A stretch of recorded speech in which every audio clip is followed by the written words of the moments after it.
But unfortunately, due to our lack of education, or proper education, our education is more focused towards like we said, this worldly pursuit. That's really the goal. Nobody has a goal of anything else. Whereas when we come to teachers in the masjid or Islamic classes, we have a different approach to knowledge.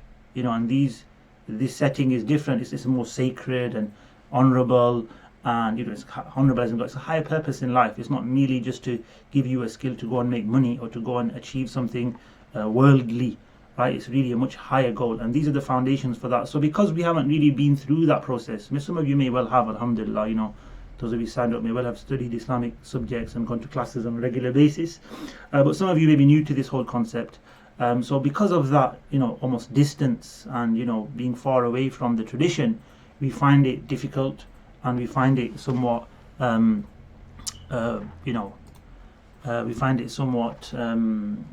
hard to grasp, and latch on to the whole kind of concept here, right? It's hard basically, for us to figure out how it's all gonna work. So hopefully, you are going to benefit from these classes, and latch on to everything well and confidently, and so forth, inshallah ta'ala. So without any further ado, we will move into, another introductory remark was the author, Imam al-Sanusi himself, rahimahullah ta'ala. So I did mention he's one of the great scholars, one of the great leading scholars in Aqidah, but just a little bit about him. So I've studied several of his works. You may have heard of his name before, some of you, and so forth. Just a quick sort of synopsis of his life and who he was and so forth. So Imam al-Sanusi is known as an Imam because he's a great scholar, somebody who's, mashallah, very well versed in many of the Islamic sciences, and he led and he authored a lot of works in Aqidah, hence he's known for this. He authored about 5 works in Aqidah and then commented on all 5 works, and several of his works became very well received by the ulama and then commented upon. So the al-Barahin, everyone, when we say Aqidah Sanusiya, that's the book it refers to. Al-Barahin is just one of the books of Aqidah, the most famous and the most widespread and taught book of Aqidah, really, amongst ulama, amongst scholarship around the world. Al-Barahin is a very, very well received, and commenters, like, maybe, I'm not sure if it's reached hundreds yet, but maybe hundreds of commentaries on the Al-Barahin. And Imam Sanusi himself wrote a commentary, and upon his commentary there are many marginalia as well. So many scholars received this book with a lot of acceptance, and they took it forward by commentating upon it. He was from modern day Algeria, a place known as Tlemcen. Many great scholars from Tlemcen in Algeria, modern day Algeria today. And he was from the Sanusiya family, which were around that area in the North African, West African lands. And he was born there, he was raised there, he studied with many of the great scholars there. He was known for his taqwa, his piety, and he became very learned, and he started to teach and started to write works, and he was known for being distant from this dunya. So he spent his time learning, teaching, writing, authoring works. He was known to be somebody who remembered Allah often, and was somebody of great worship and dhikr and salutations upon the Prophet ﷺ. He was known for his this attitude. So he was a man of the akhirah, he was a man of purpose, but at the same time he was a great mind, very intellectual person, not just a worshipper and sitting in the masjid as an abid. He was an alim as well, and due to his ilm and his knowledge and his foresight as well, and seeing there's a need for a discourse in the realm of aqidah, and he wrote in other works, other areas as well. He wrote in logic and aqidah and other topics as well. He started to write books on beliefs, and he wrote several of these books. He talks about many other subjects, well, like spirituality, he talks about as well. So what are these books on Aqidah called? He's got, I think, 4 books, the main books. The Sughra, which means the small one. Sughra, the small one.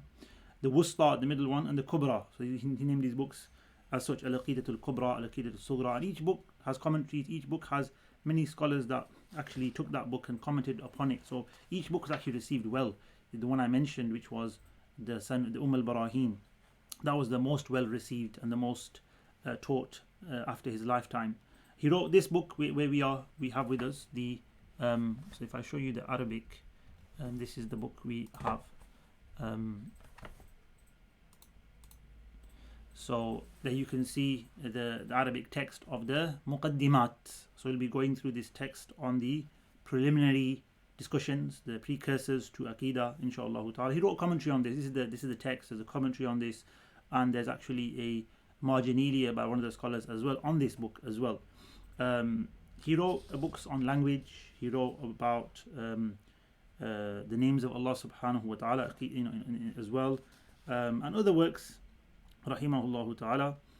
He was, because he was a great scholar, he had many great shuyukh, and he had many great students as well who carried on his works and his teachings and actually wrote commentaries on his works as well. And he was in the 9th century AH, so 800s.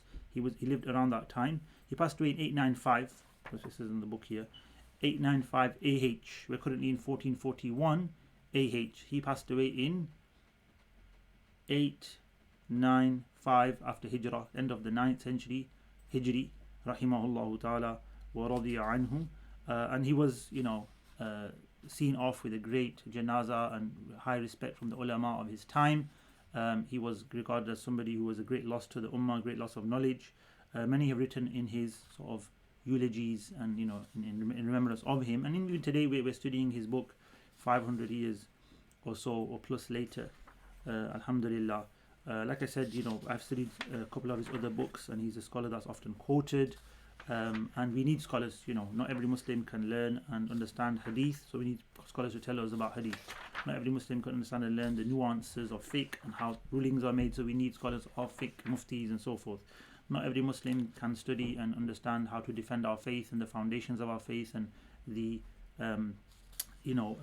proofs and evidences for Islam and the veracity of the Prophet ﷺ and the miraculous nature of the Quran and the attributes of Allah. And we have scholars, alhamdulillah, many great scholars in all fields, alhamdulillah. We have nothing to fear as Muslims. We have the scholarship, we have the knowledge, greats like Imam Ghazali, Imam Suyuti, Imam Sanusi is among these, rahimahullah ta'ala. And so we are here today learning his book, Alhamdulillahi Rabbil Alameen. So that's an introduction to Imam Sanusi.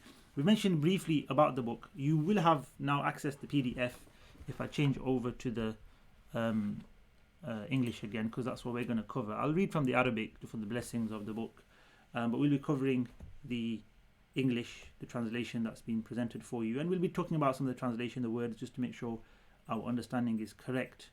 And we need you to follow and make notes and ask questions, inshallah ta'ala. So don't be shy to ask questions or input at any point that you'd like, inshallah ta'ala. So Bismillah ar-Rahman ar-Rahim. Let's read the text. So Bismillah, I'll put it in front of you as well. Bismillah ar-Rahman ar-Rahim. Sallallahu ala Sayyidina Muhammadin wa ala alihi wa sahbihi wa sallam. قال الشيخ الإمام العالم العلامة المحقق أبو عبد الله محمد السنوسي الحسني رحمه الله تعالى ورضي عنه آمين. Because this is a mukhtasar, it's a very short work, it's a matan. One of the concepts we have in the mutun, the basic texts, very bare, very short, very concise, comprehensive, concise wording, is brevity. So we don't have this long introduction. Normally commentaries, if you open the commentary of this, you have a whole page on just Alhamdulillah, all praise be to Allah, the raiser of the heavens, the creator of the earth. There'll be long, praise of Allah, citation of the Prophet sallallahu alaihi wasallam, and so forth. So there'll be a lot of introductory remarks and so forth. This is not that style of text. This is a very basic level where we just say Alhamdulillah, sallallahu ala Sayyidina Muhammadin wa alihi wa sallam, and we move into the actual points. This is actually the style of the very basic texts.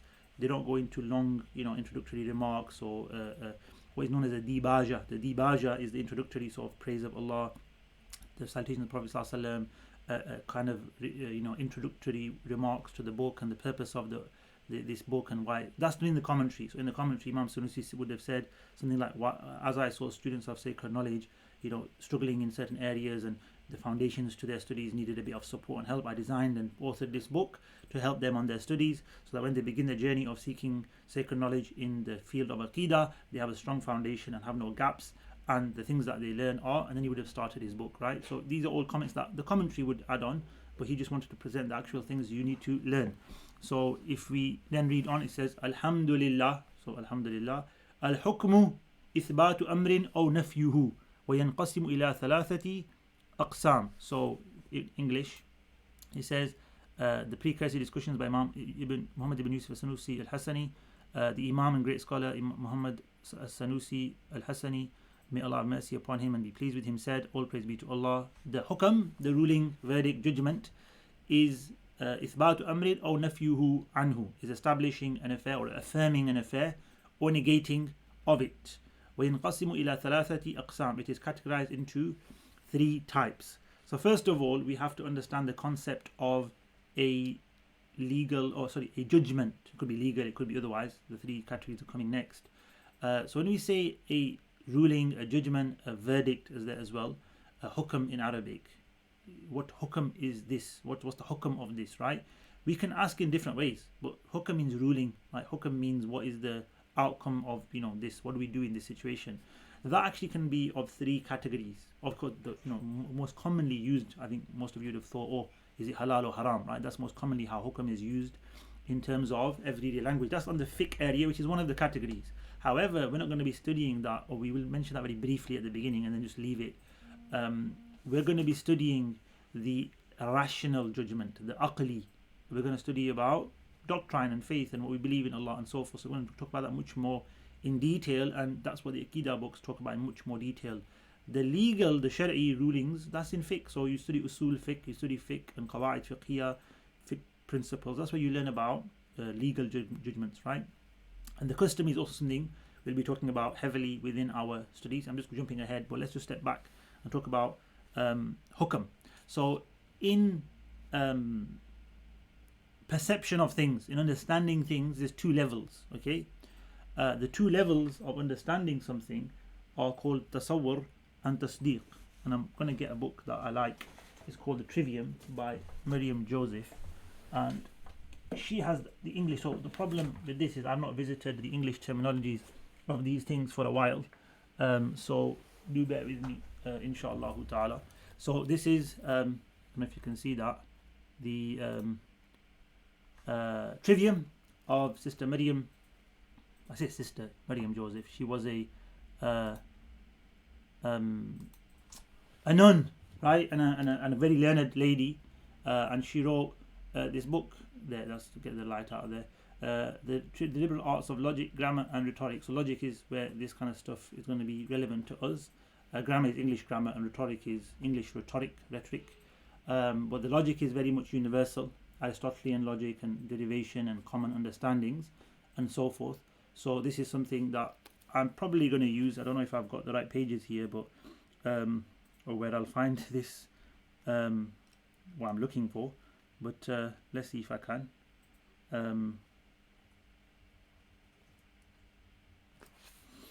So we'll talk about it. If I can find English terms for this, it will be great. If not, we'll get them later.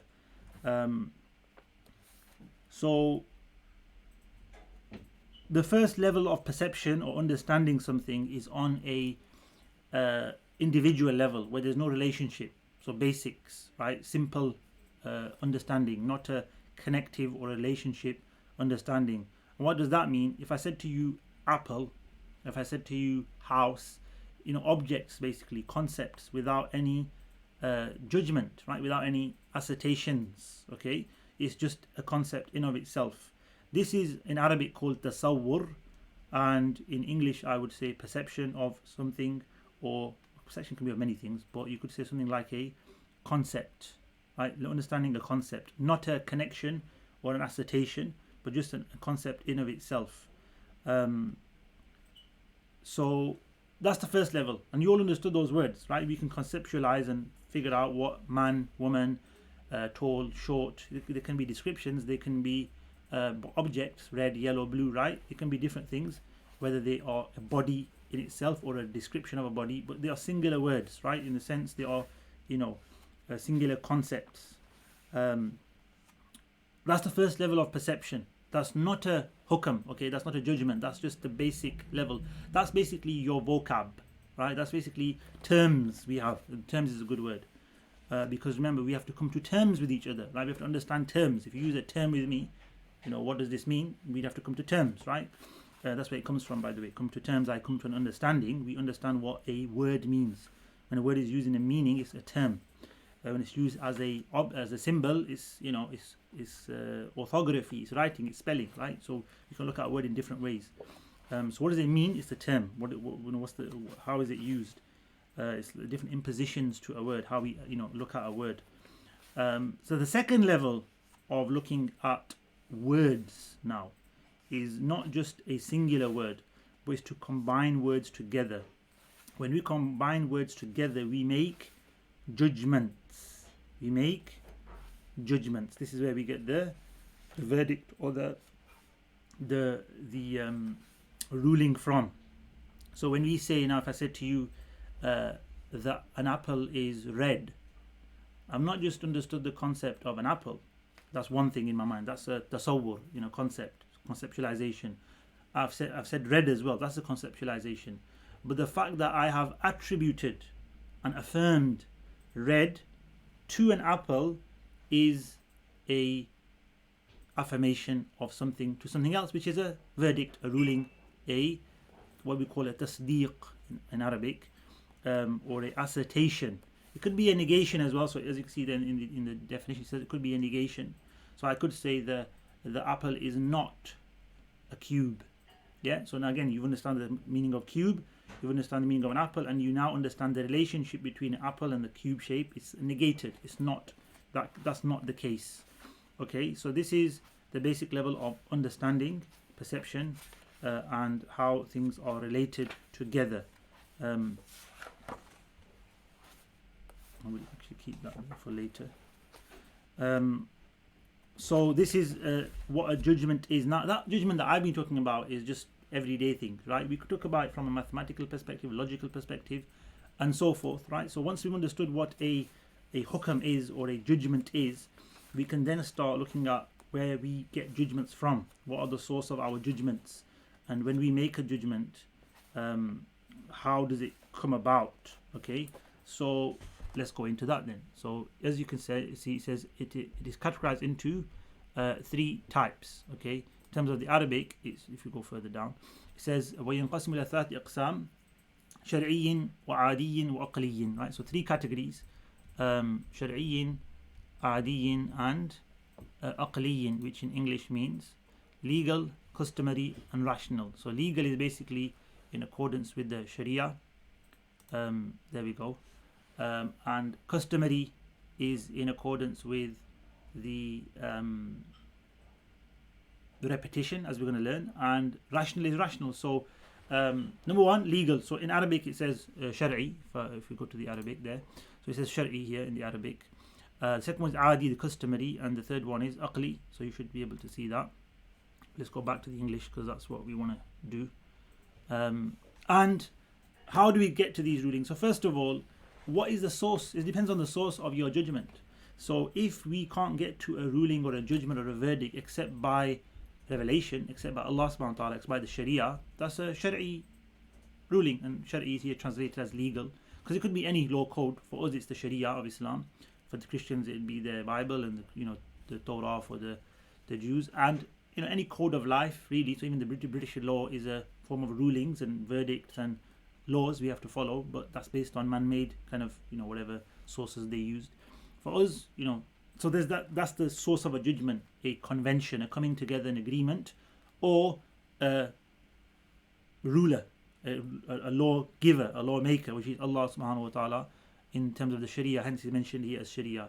So that study, like we said, is all about usul, fiqh, and so forth. Then we could look at things in a different way. So let's pass judgments over things in life and around us by way of observation. Right, let's look at things.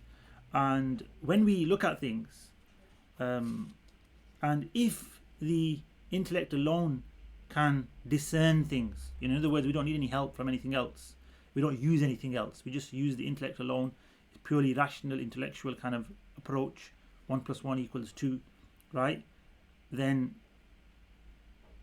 fantastic. 2 is a even number, right? Or we can negate things. 3 is not an even number, right? So it could be a negation or affirmation. Again, we have concepts and we apply them. We attribute one to another or negate one from another. This concept of odd and even, and the concept of a number 1, 2, 3, 4, 5, and then we relate them together with words.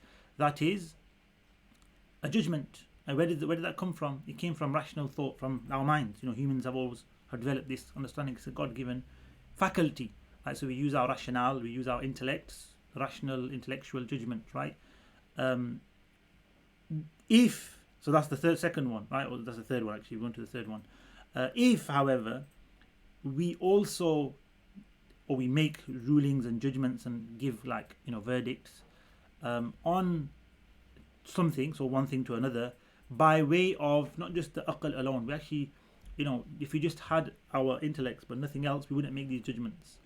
But because we've seen repetition, takrar, and one thing happening again and again and again, obviously our intellects are involved in this, but it's really the repetition and the reoccurrence of something again and again and again in the same way that tells us, what?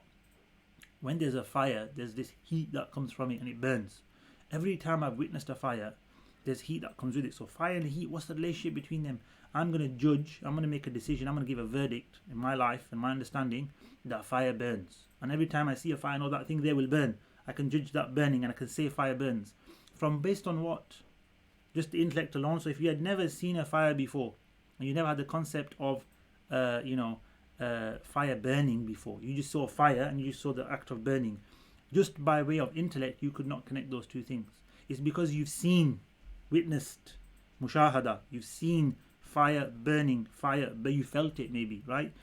You've seen that whole process and the damage it can cause and the good it can bring as well. It can be used in both ways. You now have this ability to make a judgment based on the repetition, recurrence. That's called a customary hukm adi. It's the adat, it's the repetition, it's the habitual judgment. We see you've eaten food and it gives you satiation. You've eaten food and it gives you nutrition. That's what you experienced, and repetition has occurred, right? You see something heavy fall to the floor, right? Gravity brings things down. We're accustomed to these things. Often they might not happen. Some happen rarely. They might not happen. Some often might not happen. Just depends on what kind of connection there is, how strong it is, and so forth. So sometimes food doesn't nourish you. Yes, sometimes food doesn't nourish you. Sometimes fire doesn't burn. Yes, sometimes fire doesn't burn. There's no logical, adherence to. It's like 1 + 1 must equal 2. Of course it must. We can't ever say it must equal 3 or 1. But when it comes to must fire burn, well, we've just witnessed it. There's no logical reason beyond witnessing it every time in our lives, in our experiences. But beyond that experience, there's nothing to say it must burn. Okay? And if somebody says, I witnessed it not burning, it's believable on a rational basis, right? You might not want to agree with that person because you've never experienced it, so you find it hard. But that's how things are in life, right? Miraculous things are hard to accept sometimes, but it's not illogical. So this is where we have to separate the customary from the rational, okay? When we go into Aqidah, we can't mix these two up. It will be very bad, very confusing, and very massive mistakes will ensue in terms of our beliefs regarding miracles and prophets and and so forth. It's highly linked to our beliefs, right? So we will be going through the customary and the rational judgment in a lot more detail, and it's what you need to take further into your Aqidah studies, insha'Allah ta'ala. So if we now carry on reading, I like the Arabic, is the blessings of Imam al-Sanusi. So he says here, فالشرعي هو خطاب الله تعالى المتعلق بأفعال المكلفين بالطلب أو الإباحة أو الوضع لهما ويدخل في الطلب أربعة.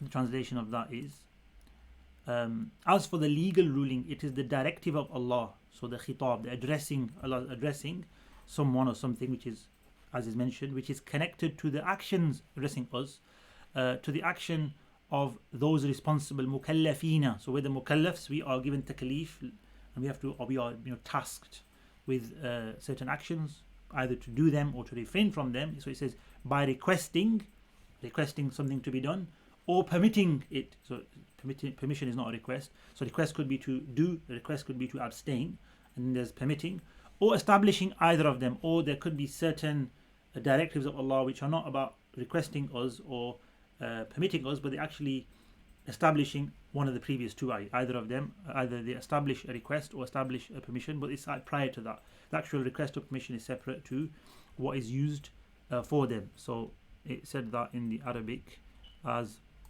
أو الوضع لهما. Wada is a form of usul fiqh terminology, which is talking about how things are established in rulings, right? Not the rulings themselves. It says وَيَدْخُلُ فِي الطَّلَبِ. So it said there is by requesting. So what is request? وَيَدْخُلُ فِي الطَّلَبِ أَرْبَعَةٌ.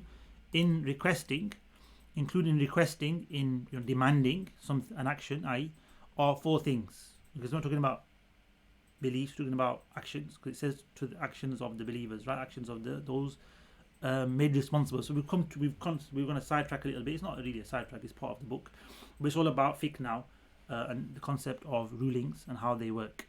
So and not necessarily the rulings, just the concept of the kinds of rulings we have and how that works. And by the way, just to make a point here, Imam al-Sanusi rahimahullah ta'ala was of the Maliki school of fiqh. So he's placed this section on the Sharia and Usul al-Fiqh according to the Maliki school of fiqh, right? He was from that. Most of Algeria is from that particular fiqh school of thought. Imam Malik, the Imam of Ahlul Medina, the great lover of the Messenger of Allah sallallahu alaihi wasallam, that never used to wear sandals in the city of Prophet sallallahu alaihi wasallam, a great Imam of Ahlul Sunnati wal Jama'ah, and following on from him are great scholars like Qadi Iyad rahmatullah alayhi, and many. So North Africa and Western Africa is full of the Maliki madhab, and many great scholars and awliya are from there. Imam Sanusi being one of those great scholars and awliya as well.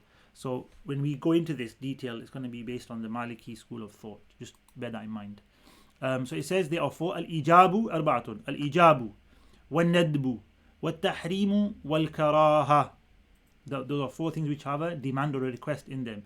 In English, included in requesting are four things: making necessary, ijab; recommendation, nadb; prohibition, which is tahrim; and dislike, which is karaha. Okay, so there's four things. We're going to define them below. It says فَالْإِجَابُ طَلَبُ الْفِعْلِ طَلَبًا جَازِمًا كَالْإِيمَانِ بِاللَّهِ وَبِرَسُولِهِ وَقَوَاعِدِ الْإِسْلَامِ الْخَمْسِ. Straightforward. There's nothing really difficult about these things at the moment. So what is, as for making necessary, what is it? It is the request of an action. So this is fard basically, right? Of an action with a firm and decisive request, such as belief in Allah and His Messenger sallallahu alaihi wasallam and the 5 pillars of Islam. I don't think there's any complicated about that to really worry and talk about this in much more detail. Just thinking if there should be anything that's mentioned. Oh yes, one thing that I would add actually here on this point is when we said in the definition, the very first definition of it is the directive of Allah which is kept to the actions of those of the believers, it was Aqidah as well, so it's connected to our action of the heart, and Aqidah is mentioned there, but it wasn't so Khitabullah, basically directive of Allah means what Allah has revealed in the Quran.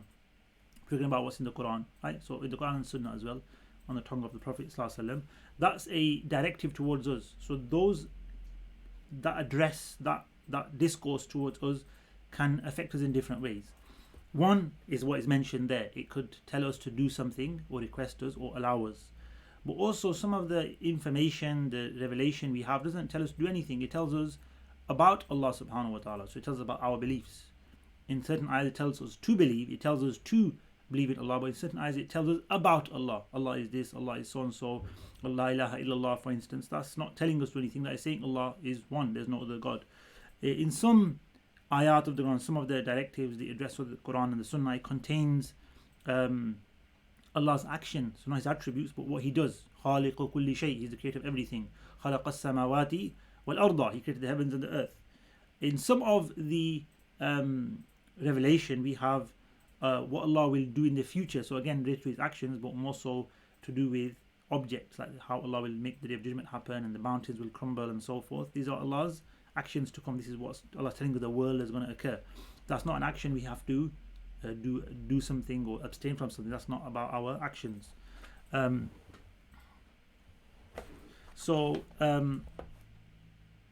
we also have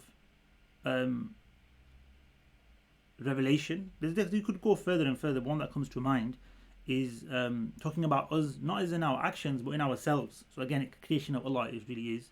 But it's basically talking about us and our creation, how Allah made us and took us to stages. We have that in the Quran. Allah has given us details of many things.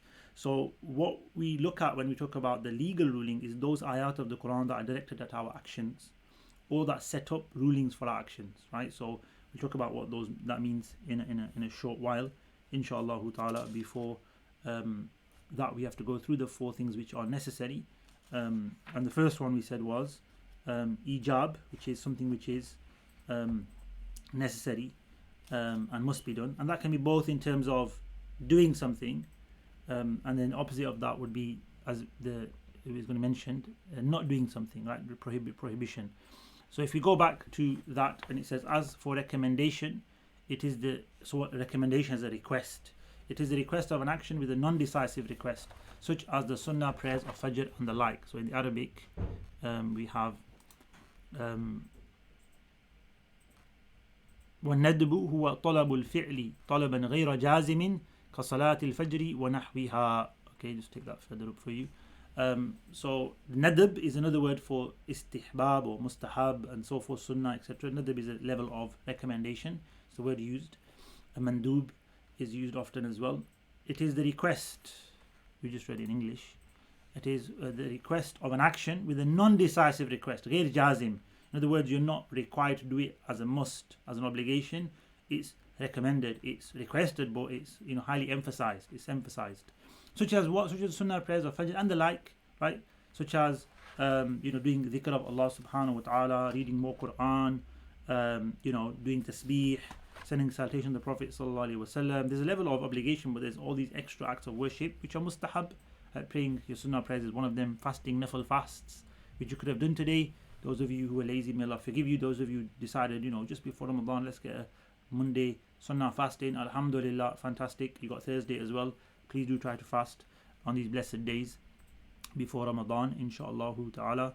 Especially if you're regular, keep up this regular beautiful fasts. So that's mustahab or mandub as we call it. And then in the Arabic it says what tahrim, so haram. It's also a request, but a request too. هو طلب الكف عن الفعل طلبا جازما كالقراءة في الركوع والسجود مثلا. Okay. Sorry, I jumped. كشرب الخمر والزنا ونحوها.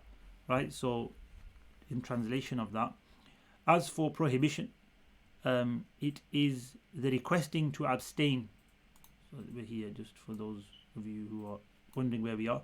As for prohibition, it is the requesting to abstain from an action in a firm and decisive way, such as drinking wine, i.e. to stay away from that, committing fornication and similar acts. So the haram, the tahrim, comes from a prohibition which is very clear cut and decisive, is no go. There's no drinking wine, no committing fornication, no backbiting, no lying, right? So these are clear cut harams and prohibitions in Islam.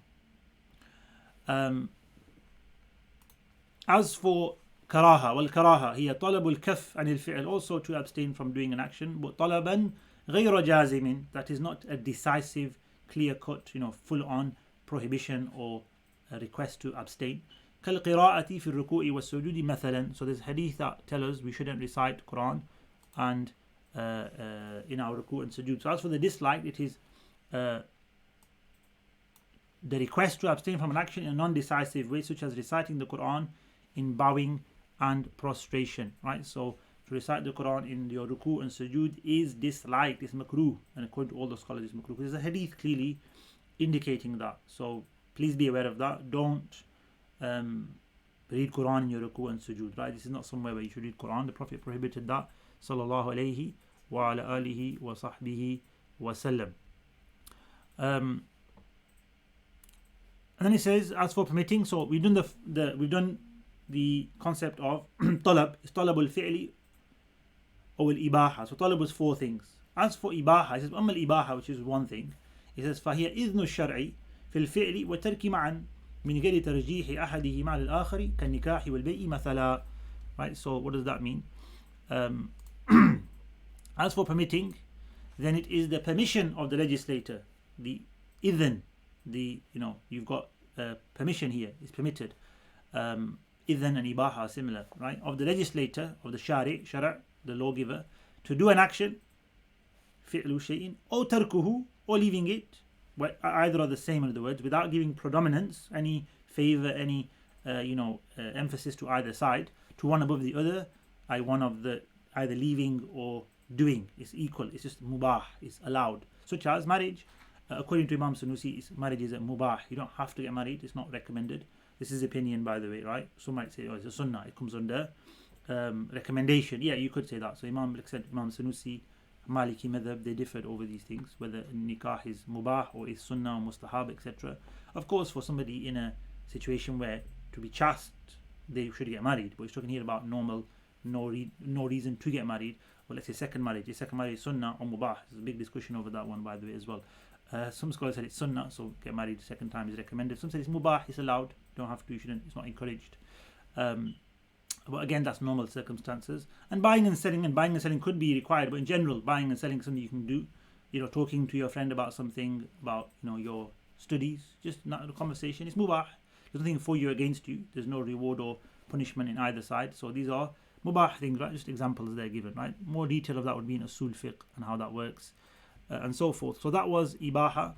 The next thing was wada. So wada, it says in the Arabic, let's go back to that. It says وَأَمَّا الْوَضْعُ. So we put things up as signs or as means to lead to other things, or maybe not. So it could. Let's see how it works. It says فهو عبارة عن نصب الشارع أمارة على حكم من تلك الأحكام الخمسة. So those 5 rulings we've just gone through, right, which was the 4 levels of request, which is fard, must do, and then sunnah or mandub. So we had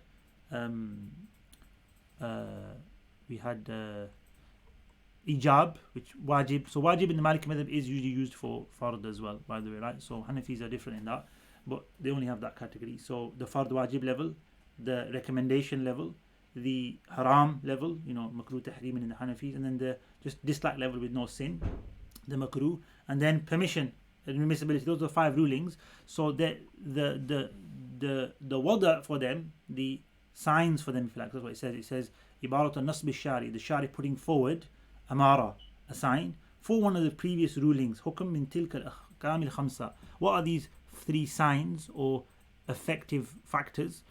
السبب والشرط والمانع وهي السبب والشرط والمانع. So in English translation, maybe a bit better here. As for establishing, then it is the expression establishing one of the previous 5 What is it? It's the expression of the legislator of establishing a sign for a ruling from those 5 previous rulings, right? We understand what 5 we're referring to, right? Fard, sunnah or mandub, haram, makruh, and mubah, or what we'd call permitted. These 5 have a reason. They come about in some way, shape or form.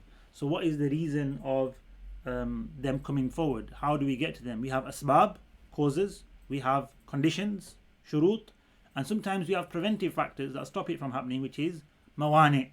Okay, these 3 are general in a sense. There is another one called illa as well, which is more detailed, usul, but it comes with sabab. Illa and sabab are similar and different at the same time. There's overlaps, and you study that in usul, right? But for us, we're going to study basic usul, very basic level, and very very general as well. It's not detailed, inshallah ta'ala, and that is the following.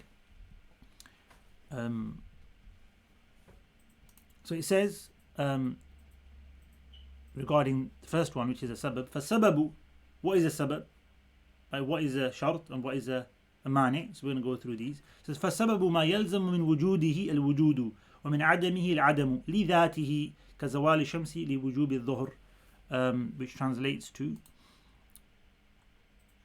these signs are, first of all, a sabab, the cause, the shart, the precondition or the condition, the prerequisite, and the mani, which is a preventive factor. As for the cause, right? As for the cause, it is that which dictates the existence of something else if it is present. Okay, so if you've got the sabab, you'll have the musabbab. The cause is there, the result, something else being the result. Okay, that which is connected to, right? The judgment we're talking about here, right?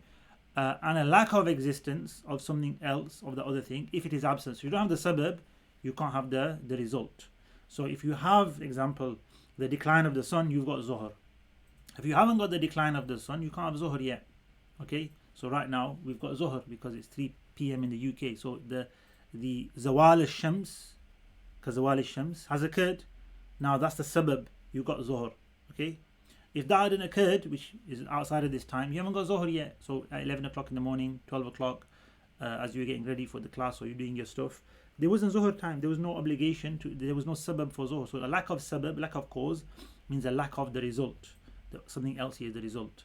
And the presence of the cause brings about the result in of itself, meaning we don't look at preventive factors, or I don't have to pray because I'm in a coma, or let's not look at preventive factors, or I've not got wudu yet, so yeah, that's a condition. Don't look at those other things, just look at the cause by itself. The cause in itself, if it's there, will bring about the concept of obligation of the prayer, the zawal, will bring about the zuhr being fard, and the lack of zawal will not. In of itself, just that concept. We're not going to look at every other factor in this, equation, and that's why Imam Sanusi says, in and of itself. Like, don't ask me the question, or what about if this happens? That's usul and that's fiqh, and that is a discussion.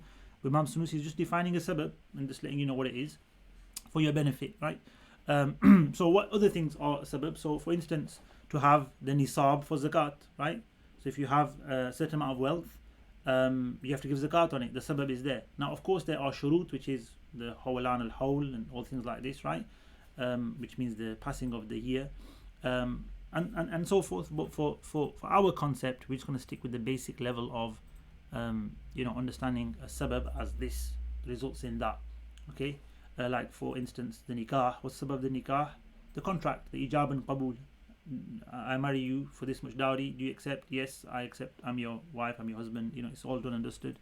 That's the cause. That's the sabab for the nikah and for, the marriage bond and for everything to become halal, etc. So things have causes and effects. And we don't look at other things because there could be preventive factors. Preventive factor could be a mahram. You can't have a marriage with a mahram, right? Okay, leave that out of the equation. Don't put that sort of preventive factor in there. We're just looking at a sabab and a musabbab, the cause and the result. Okay, nikah is a contract which produces the rights of marriage, right? That's it. Simple. Many examples can be given. It's just basically the causes for the results. Then the next one is the shart. So it says, وَالشَّرْطُ مَا يَلْزَمُ مِنْ عَدَمِهِ الْعَدَمُ وَلَا يَلْزَمُ مِنْ وُجُودِهِ وُجُودٌ. So if it's not there, you won't get the result. If it is there, you might not get the result. You might get it, you don't know. ولا يلزم من وجوده وجود ولا عدم لذاته كتمام الحول مثلا لوجوب الزكاة. Okay, so how does that work? It says, as for the precondition over here, it is that whose absence dictates the absence of the result of something else. Okay, so if you don't have a condition, you can't have the result. And the example I'm going to give you, different example there is wudu and salah. Okay, because we just done salah previously. You're going to now perform salah. A precondition is to face the qibla, is to cover your awrah. Let's talk about wudu. It's a precondition, right? So you haven't got wudu, you can't have salah. Yeah. So it says there, its absence, whose absence dictates the absence of something. So absence of wudu, which is a condition, a precondition, a prerequisite, results in the absence of something else, which is salah, which is the result, which is what you want to attain. While its presence does not dictate the presence nor the absence of that other thing in of itself. So meaning, I've got wudu, just got wudu. Does that mean now I've got salah? Well, I've got to pray to do salah, I've got to do ruku, I've got to do sujood, I've got to read the Quran. These are all different things. So if I've done all of them, so don't look at all of them, just look at wudu itself. Just wudu itself doesn't give you salah. No, it doesn't give us salah. So just wudu itself, it doesn't negate salah either. It doesn't mean I can't do a salah. What it means is just having the condition doesn't mean you're going to get the result, or you're not going to get the result. It depends on other factors such as takbir and ruku and sujood, etc. But if you have it, you can possibly get the result. But there's definitely the case, if you don't have the precondition, you don't have wudu, you can never get the, or purification you want to call it, tayammum. If you don't have wudu or tayammum purification, you can never get the prayer. That's correct. You can never pray in that situation. Prayer would be, scholars have differed, would it be forgiven or made up and so forth, but there's no prayer without tahara, right? So tahara is required. The example given here is such as the completion of a year for the obligation of zakat. So the cause of giving zakat is the nisab, having a certain amount of wealth, right? The threshold. There's a condition though, and just like in wudu, in prayer, you need to have wudu. In zakat, you need to make sure there's a condition is fulfilled, which is the hawalan al-hawl, the passing of a lunar year. The hawl here is referred to is the word for the lunar year, like hawl. Hawalan means the passing of the going forth of the lunar calendar from one year, one full cycle. Whichever day your zakat the day happens to be. It could be whenever you acquired the wealth to give zakat. Right, I need to wait a full lunar year now, based on like the first of Rajab is when I got my wealth. Right, next year first of Rajab is a full hawl. Right, that's a condition now. Okay, let me look at my wealth. What is it? £10,000. Right, give £250 zakat. Right, that's 1/40 or 2.5%. Right, that's your zakat. Alhamdulillah. If you've got £20,000, £500. Right, whatever you've got, give your zakat accordingly. But you don't give it without the condition being met of the passing of a year on your wealth. Not the whole wealth, but just from the day you acquired it to the day the year on, and regardless of when you acquired the other wealth, right? So you can't say, oh, I acquired half of it during the year, then just like a few weeks before I got another £5,000, I'm going to keep that out of zakat because I've had it for a year. No, we put it all together. Whatever you acquired during the year, he has passed on the minimum amount, so it's passed on everything. We put it all, lump it all together, because it would be practically impossible to track every penny you've got and when you got it and when a year's gone by on it, etc. It's all lumped together, and when it starts, and when a year's gone by, you calculate it, and every year you calculate, and it averages itself out basically, and you'll pay your zakat, and that's it. So that's another topic as well, usul and fiqh, but that's a concept of the shart, right? Like I said, wudu for prayer, a shart for tawaf, for instance, is wudu as well, or for ihram, thinking of hajj, is the talbiyah. So you can't start the ihram unless you said labbaik Allahumma labbaik, right? And niyyah is prerequisite to many things, right? So these are conditions. Then being found doesn't mean you go into the actual thing. So just doing talbiyah right now doesn't make you a muhrim, right? Labbaik Allahumma labbaik, labbaik la sharika laka labbaik, doesn't make you a muhrim. I just said the talbiyah, right? It's got to be coupled with other things, and that are the asbab that result in the actual thing coming about, right? So yes, causes and preconditions have to come together to produce the result sometimes. Yeah, that's the case. And you learn about them in fiqh. We don't break it down like this, we just learn them. Like we learn wudu, we learn how to face the qibla, we learn covering the aura. We don't call them asbab and shurut, etc. We just learn them. But obviously we're breaking things down in this book. As you can see, it's very foundational. So then moving on to the mani. So it says, وَالْمَانِعُ مَا يَلْزَمُ مِنْ وُجُودِهِ الْعَدَمُ وَلَا يَلْزَمُ مِنْ عَدَمِهِ وُجُودٌ لَعَدَمٌ لِذَاتِهِ كَالْحَيْدِ لِوُجُوبِ الصَّلَاةِ. So it's the opposite of shart. When the shart comes, you could get the result, and you might not. And if there's no shart, you won't get the result. When the mani is there, you won't get the result. And if it's not there, we don't know, right? So the example given here is menstruation for a lady and the salah, the obligation of salah. So if the mani, the preventive factor of menstruation is there, there's no salah. You can't pray, and fasting as well. But just because it's not there, just because there's no menstruation, doesn't mean there's a prayer. Doesn't mean there's an obligation of prayer necessarily, right? Other factors will introduce that. The lack of a preventive factor doesn't result in the obligation of salah. Okay, other factors do that. So in of itself, a preventive factor stops the ruling from becoming the case, but it doesn't. If it's not there, it doesn't result in the ruling being or not being there. In of itself, right? Remember that. We don't look at other things. We're just looking at the preventive factor as one concept. Another example of that could be, for instance, going to zakat as an example, could be debt. So debt is a mani. So you've got the £10,000. You've had a year that's passed over it, but you borrowed £12,000 from your dad, from your brother. So you've got a debt. Obviously a debt that covers your zakat, right? It's called a dainul muhit, a debt which takes away all your wealth, pushing the minus basically, or below the nisab. So you're a minus 2,000. So you've fulfilled the cause, which is the sabab, which is the threshold. You fulfill the shart, which is the hawlan al-hawl. But guess what? You got a debt, right? That's a mani, a big enough debt to wipe away your wealth.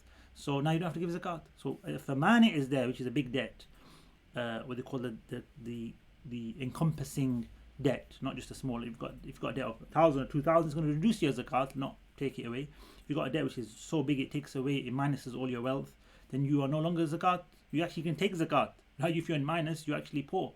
Right? You need to pay your debts off. Right? You can take zakat, believe it or not. So that's the ruling here. It takes away zakat. Right? So the mani, the preventive factor, if it's there, it'll take away the ruling. So it'll stop zakat being obligatory on you. It'll stop the prayer becoming obligatory on a lady in that situation, and so forth. Things like Allahumma salli ala Sayyidina Muhammad. Illness is a mani for fasting. So if you're going to harm yourself by fasting, you're going to become so ill and so could kill yourself or give yourself serious health injuries or harms. That's a preventive factor. You can't fast. You're not allowed to fast. Why? Marad is a mani here, right? Marad being illness, severe illness, is a preventive factor. So that's just usul, okay, and that's it basically for the usul. We won't carry on with that. And then we have one of the most amazing discussions on Aqidah basically, and it's the hukm adi, this concept of repetition, fire burning, food satiating, things that happen in life and how they're connected and what we believe about them. And this is really, really important, this section. Jazakumullah khairan for being a part of today's class.